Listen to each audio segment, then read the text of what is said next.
तो हेलो दोस्तों। अब देखो, हमने पिछले वाले में ये तो प्रूव कर लिया था कि रूट टू रूट थ्री ये सब कैसे इरेशनल प्रूव करना है। अब थोड़े से आंडू पांडू से टॉपिक्स बचे हैं, उसको भी हम इस वीडियो में कंप्लीट करके इस चैप्टर को टाटा बाय बाय कर देंगे। क्वेश्चन हम और भी करेंगे, लेकिन धीरे धीरे, और इसमें इस प्लेलिस्ट में डालता रहूँगा, तो you can check it out. तो आओ देखते हैं ये वाला क्वेश्चन कैसे करें। इसमें ऐसा दो बातें हो सकती हैं। अगर ज़्यादा बड़ा नंबर का क्वेश्चन आ गया तो वो कुछ नहीं बोलेंगे, बोलेंगे इसे इरेशनल प्रूफ करो, चुप हो जाएंगे, चुप। तो आपको क्या करना पड़ेगा, पहले आपको रूट टू को अलग से पकड़ के रैशनल प्रूफ करना पड़ेगा, जैसा कि हमने कल सीखा। मान लो अगर वो लोग थोड़े अच्छे हैं, थोड़े कम मार्क्स का देना चलते हैं, तो ये खुद लिख देंगे कि given that root two is irrational. अब इसे प्रूफ कैसे करना है वो देखते हैं। तो जैसा हमने कल किया था वैसा ही करेंगे। सबसे पहले इसको हम अज्यूम कर लेंगे कि मान लेते हैं ये रैशनल ही है, और रैशनल है तो हमें पता है कि अगर ये रैशनल है तो हम इसको पी बाई क्यू की फॉर्म में लिख सकते हैं, क्योंकि किसी भी रैशनल को पी बाई क्यू की फॉर्म में लिखते हैं। पी और क्यू जहाँ पे इंटीजर्स होते हैं, क्यों जीरो के बराबर नहीं हो सकता। अगर हो गया तो क्या होगा, कल बताया था, रामानुजन मेरी मुट्ठी मार देगा, ठीक है, मतलब ऐसे मुक्का। अब लिखो, इसको हमने ऐसा अज्यूम कर लिया। उन्होंने बोला हाँ जी सर बहुत बढ़िया। तो मैंने बोला ओ तो क्या मैं 5 को से भेज दूँ, बोला हाँ जी सर भेज दो। तो ये ऐसा हो जाएगा पी बाई क्यू माइनस 5। तो मैं पूछूंगा क्या अभी भी ये रैशनल है, बोले हाँ जी सर बिल्कुल रैशनल है, रैशनल माइनस रैशनल, क्योंकि 5 भी एक रैशनल नंबर है। अगर नहीं पता तो मेरी इस प्लेलिस्ट की स्टार्टिंग की वीडियो देख के आओ। तो अब इसमें हमने ये बनाया, तो ये कुछ ऐसा बन गया, P minus 5 Q upon Q.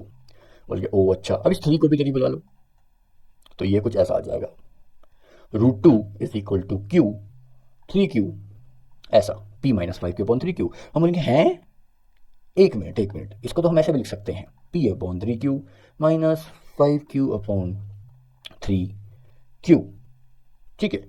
अब बोलेंगे हाँ सर लिख सकते हैं, इसमें क्या बड़ी बात है। तो एक बात सोचो मेरी, अगर हम इसको ऐसे लिख सकते हैं, मतलब ये क्या फॉर्म हो गई, ये हो गई रैशनल माइनस रैशनल की फॉर्म।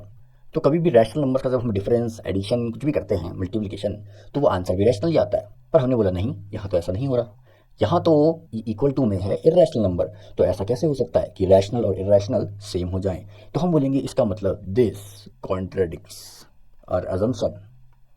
तो वो आप लिख लेना, कॉन्ट्रडिक्ट्स आवर अजम्पशन दैट जो नंबर हमने माना था वो रैशनल है, ब्ला ब्ला ब्ला ब्ला ब्ला।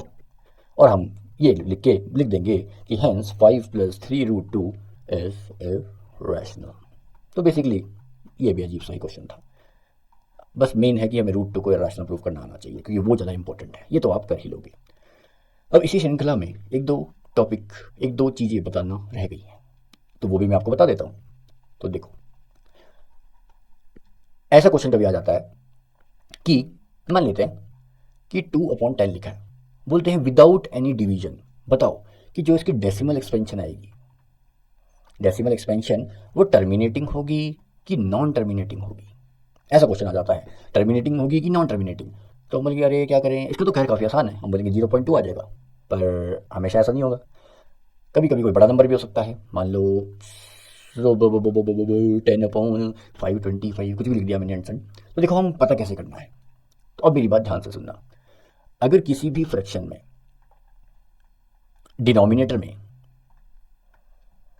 सिर्फ और सिर्फ 2 और 5 के फैक्टर्स ही प्रेजेंट हों, क्या बोला मैंने, 2 और 5 के फैक्टर्स ही प्रेजेंट हों, उसके अलावा कुछ नहीं होना चाहिए, 2 और 5 के फैक्टर्स के अलावा कुछ नहीं होना चाहिए, तो आप आंख बंद करके बोल सकते हो कि ये टर्मिनेट होगा। ये मैजिक है ना।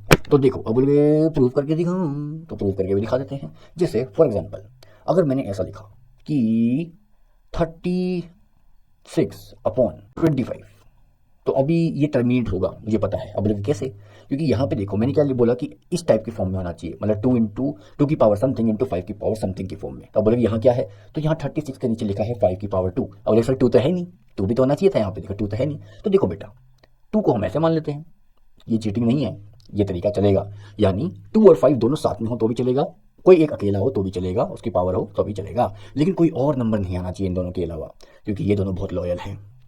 तो अभी ये टर्मिनेट हो जाएगा। तो इसका कैलकुलेटर में आप निकाल सकते हो, इसका वैल्यू तो आपको पता चल जाएगा।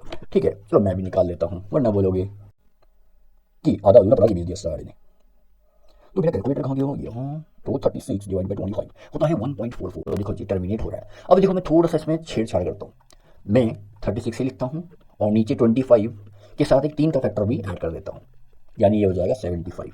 तो इसको कैसे लिख सकते हैं, 5 square into 3 upon 36, 36 divide by 75। अब बोलोगे सर इसका तो टर्मिनेट हो रहा है, आपका ट्रिक तो गलत है, आपने तो गलत सिखाया। लेकिन मैं एक बात आपको बताना शायद भूल गया, क्या कि ये लगाने से पहले फ्रैक्शन सिंपलेस्ट फॉर्म में भी होना चाहिए, सिंपलेस्ट फॉर्म में।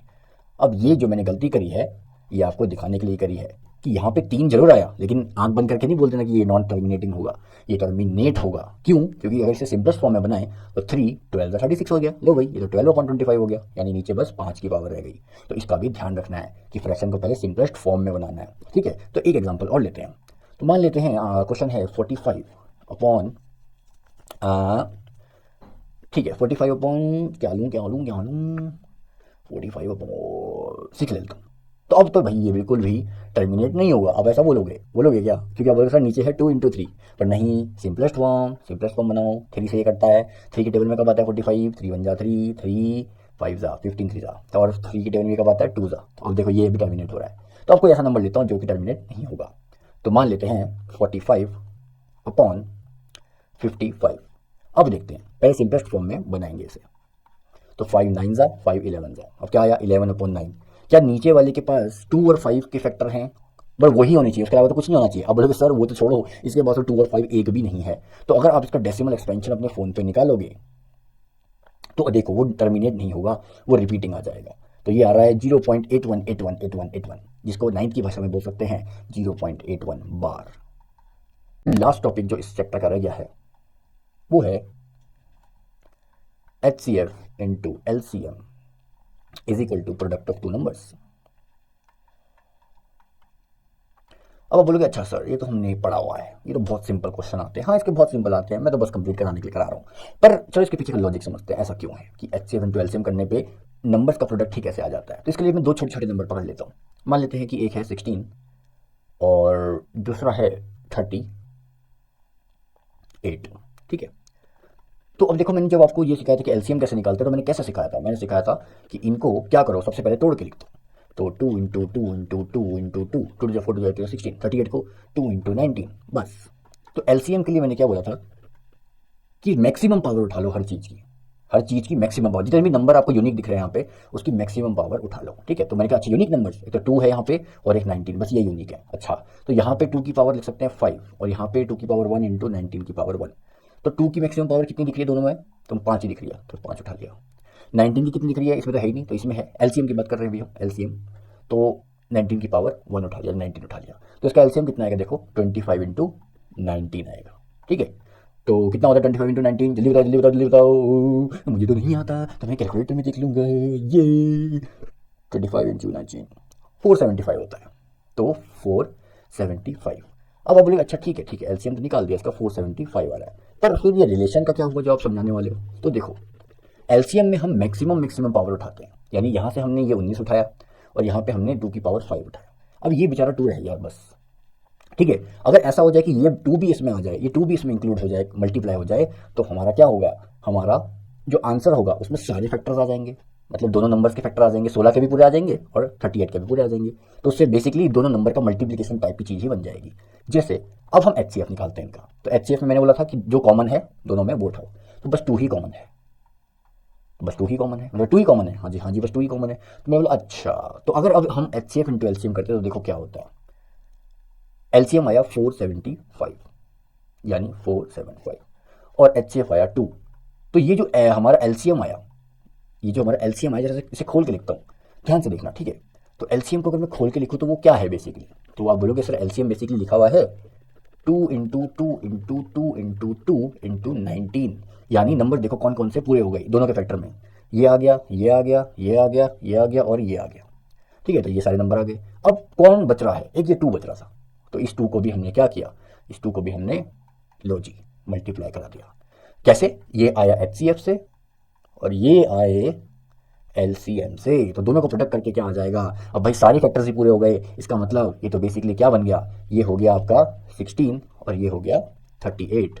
तो इसलिए हम बोलते हैं कि HCF into LCM is equal to product of those 2 numbers. तो याद रखना HCF into LCM into HCF is equal to product of 2 numbers. तो यहाँ पे ये खेला खत्म हुआ इस चैप्टर का। अब देखो क्वेश्चन हम करेंगे, धीरे धीरे मैं प्लेलिस्ट में डालता रहूँगा। आप कमेंट वगैरह में बता दिया करें कि कौन सा क्वेश्चन आपको समझ नहीं आ रहा, तो वो मैं करा दिया करूँगा, ठीक है। दूसरी बात, अगला चैप्टर हम शुरू करेंगे पॉलिनोमियल्स, यस ग्राफ्स, उसमें बहुत सारे ग्राफ्स आएंगे। तो तब तक के लिए सायोनारा।